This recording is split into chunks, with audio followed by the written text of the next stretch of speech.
بسم اللہ الرحمن الرحیم۔ ناظرین، پن پوائنٹ ٹی وی کے ساتھ میں ہوں نوید امان خان، اور آج ہم بات کریں گے الیکشنز کی تیاریوں کے حوالے سے۔ مختلف سیاسی جماعتیں الیکشنز فیز میں داخل ہو گئی ہیں اور وہ الیکشن کی تیاریوں میں مصروف ہیں، لیکن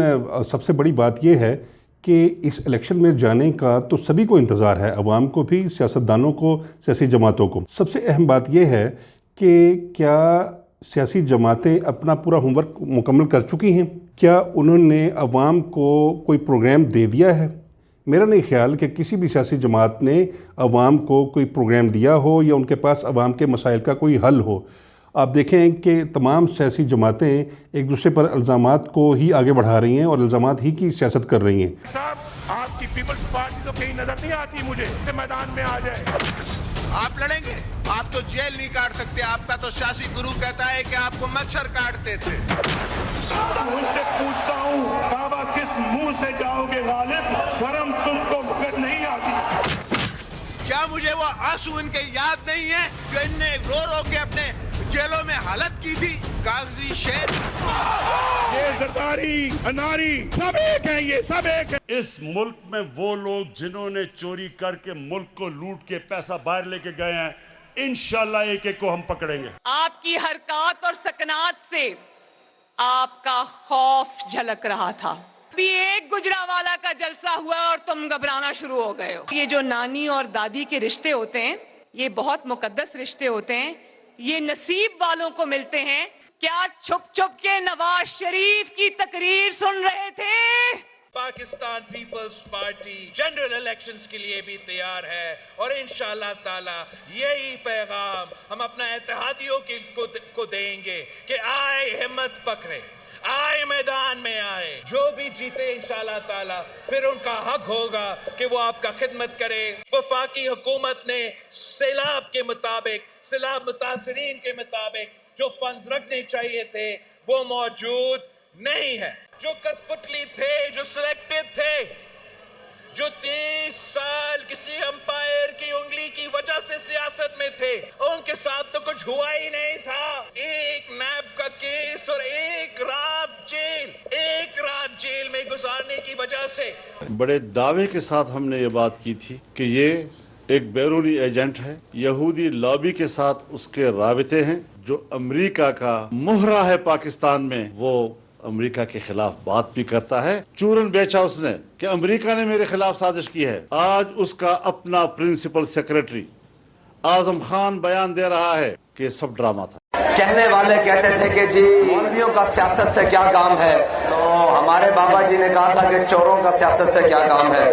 ڈاکوؤں کا سیاست سے کیا کام ہے، بدماشوں اور لچوں کا سیاست سے کیا کام ہے۔ جبکہ اس وقت ہر سیاسی جماعت کو عوام کے پاس جا کر انہیں بتانا ہوگا یا بتانا چاہیے کہ وہ عوام کو کیا دیں گی، ان کے پاس ان کا لائحہ عمل کیا ہے، ان کے پاس عوام کو دینے کو کیا ہے اور ان کا منشور کیا ہے۔ نہ تو کوئی سیاسی جماعت اپنے منشور کی بات کرتی ہے، نہ عوام کو دیے جانے والے لائحہ عمل اور اپنے پروگرام کے بارے میں کوئی بات کرتی ہے۔ وہ ایک دوسرے پر الزامات لگا کر ہی اپنی بچت سمجھتے ہیں اور اسی طریقے سے ہی وہ الیکشن کے فیز میں جانا چاہتے ہیں۔ اگر آپ دیکھ لیجئے پی ٹی آئی کو کہ پی ٹی آئی کے پاس عوام کو دینے کے لیے کیا ہے۔ پی ٹی آئی کے جو چیئرمین ہیں عمران خان صاحب، وہ جب سے عدم اعتماد ہوئی ان کے خلاف، اس کے بعد سے وہ اقتدار کے لیے اتنے وہ جام بلب رہے کہ وہ کہتے ہیں کہ آج آپ ان کو دوبارہ اقتدار دے دیں۔ تو اگر آج آپ ان کو اقتدار دے بھی دیں یا عوام ان کو دوبارہ پسند کر کے اقتدار میں لے بھی آئے، تو وہ یہ نہیں بتاتے کہ وہ عوام کے مسائل کو کس طریقے سے حل کریں گے، دوبارہ اکانومی کو کیسے درست کریں گے، ملک کے لا اینڈ آرڈر کی سچویشن کو کیسے بہتر کریں گے۔ اب آپ یہ دیکھ لیجئے کہ پیپلز پارٹی کے رہنما جب جاتے ہیں عوام میں تو وہ بھی کوئی لائحہ عمل نہیں دیتے۔ نون کے جو رہنما ہیں یا کاف کے ہیں یا جماعت اسلامی کے ہیں یا فضل الرحمان صاحب ہیں، وہ جب عوام میں جاتے ہیں تو وہ پھر وہی الزامات کی سیاست ہی کرتے ہیں، وہ کوئی ایسا لائحہ عمل نہیں دیتے، کوئی حل نہیں دیتے مسائل کا۔ اس کی وجہ یہ ہے کہ کسی سیاسی جماعت یا سیاستدان کے پاس کوئی حل ہے نہیں مسائل کا۔ عمران خان صاحب کو اگر آپ اقتدار دے دیں آج، تو وہ کس طریقے سے اکانومی کو درست کریں گے؟ کیا نون کے پاس اکانومی کو درست کرنے اور ملک کو آگے لے کے جانے کا کوئی فارمولہ ہے؟ کیا وہ نوجوانوں کے مسائل اور عوام کے مسائل اور مہنگائی کے مسائل کو حل کرنے کا کوئی فارمولہ ہے؟ اسی طریقے سے پیپلز پارٹی کے پاس بھی نہیں ہے. تو یہ جو جماعتیں ہیں یہ اپنے منشور کی بھی بات نہیں کرتی. مثال کے طور پہ پیپلز پارٹی کا منشور جو پچھلے 50-55 برس میں ان کا روٹی کپڑا اور مکان ہے، آج بھی وہی ہے. وہ 55 برس سے سیاست کر رہے ہیں اور پنجاب اور سندھ میں ان کی حکومت رہتی ہے، پاکستان اور سندھ میں ان کی حکومت رہتی ہے، لیکن آپ یہ دیکھیے کہ وہ آج تک روٹی اور کپڑا اور مکان نہیں دے سکے اس عوام کو. اسی طریقے سے جو پی ٹی آئی نے نعرہ لگایا تھا کہ وہ 1 کروڑ نوکریاں دیں گے اور وہ 50 لاکھ گھر دیں گے اور اس کے بعد وہ 350 ڈیم بنائیں گے وغیرہ وغیرہ، بہت سارے انہوں نے وعدے کیے تھے. تو یہ ناقابل عمل وعدوں کا کے بعد وہ بالکل ناکام ہو گئے. کہ سیاستدان اس بات کے عادی ہیں کہ وہ بڑے ہی گلومی، بہت ہی رنگین وعدے کرتے ہیں الیکشن میں جانے سے پہلے. وہ وعدے جو ناقابل عمل ہوتے ہیں اور وہ ایسے جھوٹ پر مبنی وعدے، خوابوں پہ مبنی وعدے کرتے ہیں جن پر وہ عمل نہیں کرتے، اور جس کے بعد پھر عوام میں وہ جب جاتے ہیں الیکشن میں دھوکہ دینے کے بعد وہ جیتتے ہیں، اور جیتنے کے بعد عوام ان کے سامنے ہوتی ہے تو وہ وعدے پورے نہیں ہوتے اور نتیجتاً ان کے خلاف عوام میں رد عمل اور نفرت پیدا ہوتی ہے. مثال کے طور پر اب یہ دیکھ لیجئے کہ پی ٹی آئی نے جو 2018 کے الیکشنز میں بھی یہ وعدہ کیا تھا کہ وہ 1 کروڑ نوکریاں اور 50 لاکھ گھر دیں گے، اور اس کے بعد وہ 350 ڈیم بنائیں گے اور پھر 200 ارب باہر سے لوٹا ہوا قرض لائیں گے. اور ایک مراد صحیح تو یہاں تک کہتے تھے کہ وہ خان اگلے دن 200 ارب لائے گا اور 1 ارب روپے جو ہے وہ ان کے آئی ایم ایف والوں کے منہ کے اوپر مارے گا. تو وہ 100 ارب آنے کی بجائے 1 روپیہ نہیں آیا وہاں سے، بلکہ جو پاکستان کے اوپر قرض چڑھا وہ اس کے علاوہ تھا. اب آپ یہ دیکھ لیجئے کہ میں یہ سمجھتا ہوں کہ سیاستدان جو سب سے بڑی غلطی کرتے ہیں وہ وہی ناقابل عمل وعدوں کی کرتے ہیں. اگر آپ 2013 کے الیکشنز میں چلے جائیں تو نواز شریف صاحب نے اس سے پہلے یہ کہا تھا، 2013 کے الیکشن سے پہلے، کہ جب وہ اقتدار میں آئیں گے تو وہ آرٹیکل 6 کے تحت پرویز مشرف کے خلاف مقدمات کو کھولیں گے اور ان کو اس کی سزا دیں گے. اب یہ ایک بہت ہی مشکل قسم کا وعدہ تھا. اگرچہ میں سمجھتا ہوں کہ جمہوریت کے حوالے سے تو یہ درست تھی بات، لیکن یہ ایک پاکستان جیسے حالات میں جہاں جمہوریت ابھی اتنی مضبوط نہیں ہوئی تو وہاں پر یہ قابل عمل نہیں ہے. نتیجتاً یہ ہے کہ وہ جب جیتے اور جیتنے کے بعد اقتدار میں آئے اور اقتدار میں آنے کے بعد ان کو جب وہ وعدہ یاد کروایا گیا تو وہ انہیں اس وعدے کے اوپر عمل کرنا پڑا، اور وہی عمل ان کی حکومت بھی لے گیا، جمہوریت بھی لے گیا، اور ملک بھی ڈیریل ہو کے معاشی طور پر بھی وہ کھائیوں میں چلا گیا.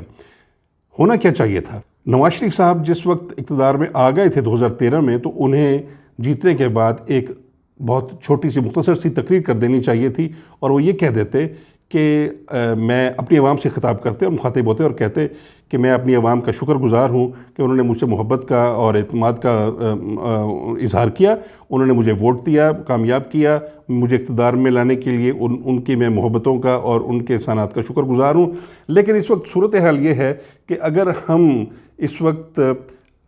ملک کو آگے لے کے جانے کی بجائے اگر ہم پرویز مشرف پر مقدمات کو کھول کر ان کو سزا دینے کے عمل کی طرف چلے جائیں تو میرا خیال ہے کہ ہم انتقام کی سیاست اور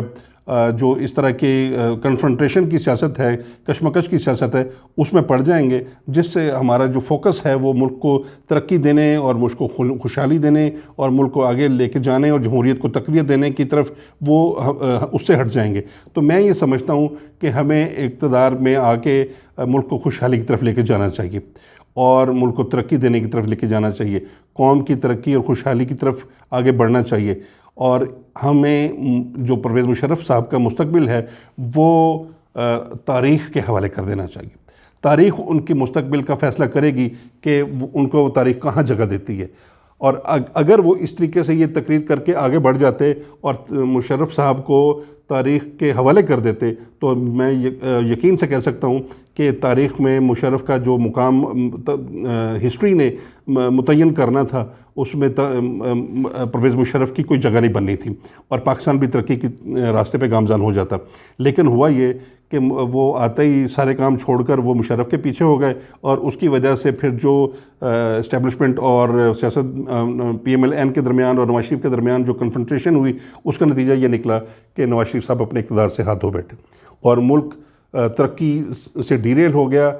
جمہوریت کو بھی نقصان ہوا اور اکانومی کو بھی نقصان ہوا، عوام کو الٹیمیٹلی اس کا نقصان ہوا۔ یہی غلطی عمران خان نے کی۔ انہوں نے بہت ہی رنگین خواب دکھائے اور وعدے کیے الیکشن میں آنے سے پہلے، الیکشن میں جیتنے کے حوالے سے، اور انہوں نے کہا کہ میں 1 کروڑ نوکریاں بھی دوں گا، 50 لاکھ گھر بھی بنا کے دوں گا، اور 350 کی یا 400 یا 500 ڈیمز بھی بنائیں گے، اور انہوں نے کہا کہ یونیورسٹیاں بنائیں گے جو پرائم منسٹر ہاؤس میں اور گورنر ہاؤسز کی دیواریں گرا کر وہاں پہ یونیورسٹیاں بنا دیں گے وغیرہ وغیرہ۔ بہت ہی ذرا انہوں نے کلرفل قسم کے ایسے نعرے دیے اور ایسے خواب دکھائے جو عوام کی خواہش اور حسرت تھے۔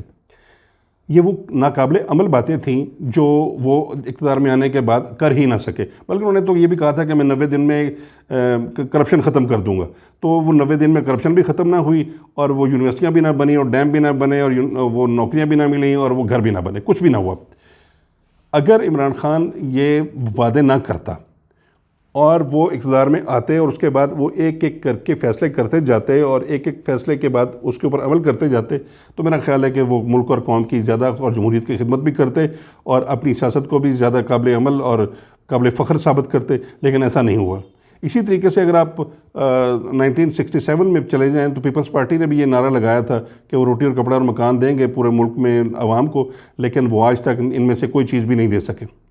تو آپ دیکھ لیجئے کہ سیاستدان کس طریقے سے عوام کو الو بناتے ہیں اور دھوکہ دیتے ہیں، اور اس دھوکے میں عوام ہمیشہ کسی نہ کسی سیاسی جماعت کے اوپر بھروسہ کرتے ہیں، اور جب وہ اقتدار میں آتی ہے تو پھر عوام ہی کو دھوکہ ملتا ہے اور ملک ڈیریل ہو جاتا ہے، اور سیاست بھی جمہوریت بھی ڈیریل ہوتی ہے اور اکانومی کا بھی بیڑا غرق ہوتا ہے۔ میں یہ سمجھتا ہوں کہ عوام کو اس دفعہ الیکشنز میں جانے سے پہلے کئی مرتبہ سوچنا چاہیے کہ انہیں کس پارٹی کو ووٹ دینا ہے، کس جماعت کے منشور کو آگے لے کے جانا ہے، اور وہ عوام جب بھی آپ کے پاس سیاستدان آئے تو وہ عوام کو چاہیے کہ وہ عوام ان سے پوچھیں، ہلکے کے لوگ پوچھیں، وہ میڈیا پوچھے، ہم جو صحافی لوگ ہیں وہ پوچھیں کہ آپ عوام کو کیا دینے جا رہے ہیں اس الیکشنز میں۔ اصل میں ہوا یہ ہے کہ عوام کو سیاستدانوں نے، سیاسی جماعتوں نے اتنا بے وقوف بنایا ہے کہ اب عوام کو بھی سمجھ نہیں آتی کہ وہ کہاں جائیں اور کس کو ووٹ دیں اور وہ کس پر بھروسہ کریں۔ اب عوام کا بھروسہ آخری مرتبہ تو عمران خان پر ٹوٹا ہے۔ عمران خان نے سب عوام کو وہ خواب دکھائے اور وہ دھوکے پہ مبنی وعدے کیے جو قابل عمل نہیں تھے، لہٰذا میں سمجھتا ہوں کہ سب سے بڑا ظلم تو عمران خان نے کیا ہے کہ جو کسی بھی عام پاکستانی کی جو آس اور امید تھی وہ ٹوٹی ہے عمران خان کے ان وعدوں پر عمل نہ کرنے کی وجہ سے، اور اب انہیں سمجھ نہیں آتی کہ ہم عمران خان کو دوبارہ لائیں یا ہم وہ جو آئی ہے نئی پارٹی IPP اس کی طرف جائیں، یا ہم PMLN کی طرف جائیں، یا پیپلز پارٹی کی طرف جائیں، وہ کس طرف جائیں؟ ہمیں اپنے ان رویوں پر توجہ دینا ہوگی، اور عوام کو بھی الیکشن سے پہلے اپنے تمام سیاستدانوں، سیاسی جماعتوں اور ان کے قائدین سے یہ سوال کرنا ہوگا کہ وہ ہمیں مستقبل میں آنے والے الیکشنز میں ہمیں اپنے مسائل کا حل کیا دیں گے، اکانومی کو درست کیسے کریں گے، ہمیں نوجوانوں کو جو بے روزگار نوجوان ہیں ان کا مستقبل کیسے محفوظ کریں گے، لا اینڈ آرڈر کی سچویشن کیسے بہتر کریں گے، اور ملک کے باقی معاملات کو کیسے لے کے آگے چلیں گے۔ جب تک عوام ان سے یہ نہ پوچھے تو میں نہیں سمجھتا کہ عوام کا ووٹ دینے کا کوئی اس کا فائدہ ہوگا، یا جو سیاستدان ہیں وہ الیکشن میں جائیں گے تو ان کا کوئی جو الیکشن میں جانا ہے وہ کوئی جسٹیفائڈ ہوگا۔ اس کے ساتھ ہی ہمیں دیجیے اجازت۔ اللہ نگہبان۔